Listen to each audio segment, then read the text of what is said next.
Hello and welcome to our demonstration for the Discrete Structures term project. Our topic is temporal and category-based price similarity network analysis. The objective of this project was to model the economy of Pakistan, not just as a list of independent prices, but as a complex connected network.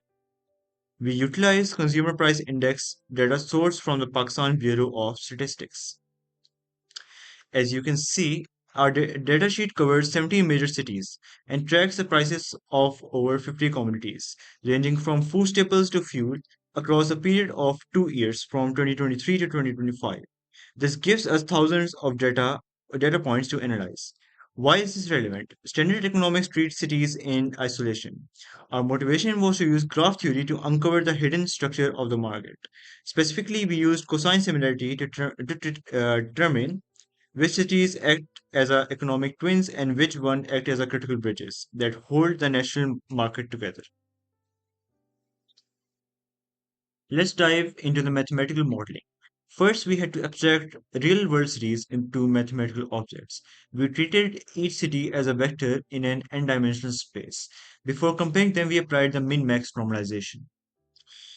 We scaled every price to a range of 0 to 1. This step was critical because our data set contains expensive items like wheat bags and cheap items like salt. Without normalization, the expensive items would mathematically overpower the cheap ones, biasing our results. And so to measure the connection between cities, we used the cosine similarity.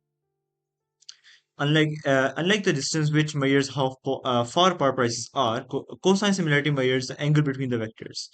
This tells us if prices are moving in the same direction. For example, if prices rise in Lahore, do they also rise in Karachi as well? Finally, to turn these continuous scores into a discrete graph, we defined a relation R using the threshold tau. We selected tau equals zero point 0.9. If the similarity score is greater than or equal to zero point 0.9, an edge is formed. If it is less than zero point 0.9, no edge exists. This transforms a weighted clique into a useful sparse graph that reveals the hidden clusters.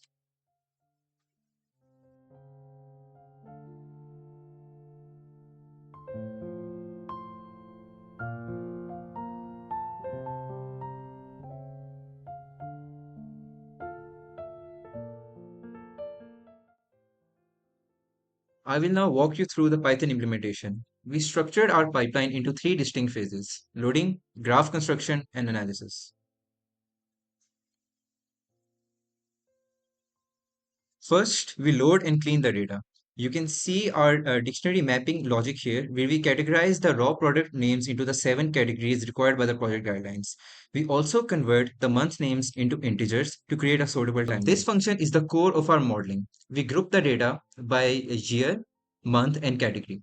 Inside this loop, we pivot the table to create our vectors and apply cosine similarity from the scikit-learn library. Um, this is where the discrete relation is implied. Only pairs meeting the 90% threshold are saved as edges. This is the Hasse diagram generation part. For the discrete structures requirement, we generated Hasse diagrams. A key implementation detail here was the anti-symmetry fix. We detected loops where network A was a subset of B and vice versa. We implemented a grouping function to merge those identical states into single nodes, ensuring a valid partial order. Finally, in this function, we use the NetworkX library to compute degree, closeness, and betweenness centrality for every node, which allows us to rank the cities quantitatively. Now let's visualize the results. First, look at the Haze diagram for the clothing sector. This visualization proves the stability of the market. The connected arrows show that price similarity networks in this sector tend to grow over time without breaking old links. This satisfies the partial order relation. Next, we have our centrality rankings. We compared the top 5 cities under two distinct weighting schemes. The scenario 1 with the blue bars, we heavily weighted degree centrality. This highlights standard hubs, cities that simply follow the trend. And in scenario B, in the orange bars, we heavily weighted betweenness centrality. This highlights strategic bridges, cities that connect disconnected clusters.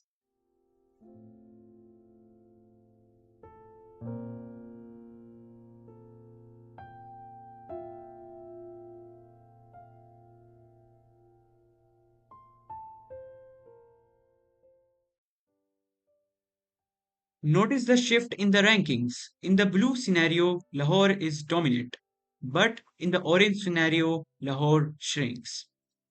And Quetta, which was invisible before, suddenly rises to the top three. This visualizes exactly how changing our mathematical definition of influence changes the economic hierarchy. Now, moving on to the interpretation of these results. Interpreting these results offers key insights. The reason Lahore loses influence in scenario B is that while it has many connections, they are often redundant. It connects to the cities that are already connected to each other. In contrast, Quetta acts as a cut vertex or a bridge. Even though it has fewer connections, it connects the Balochistan region to the rest of the network. A price shock in Quetta is mathematically necessary to transmit trends to that region. We also observed variance over the 3 years. Food networks were highly volatile, sparse edges, while clothing and essentials were stable, dense edges, reflecting the real world inflation volatility in food prices during the tenure of 2023 to 2025.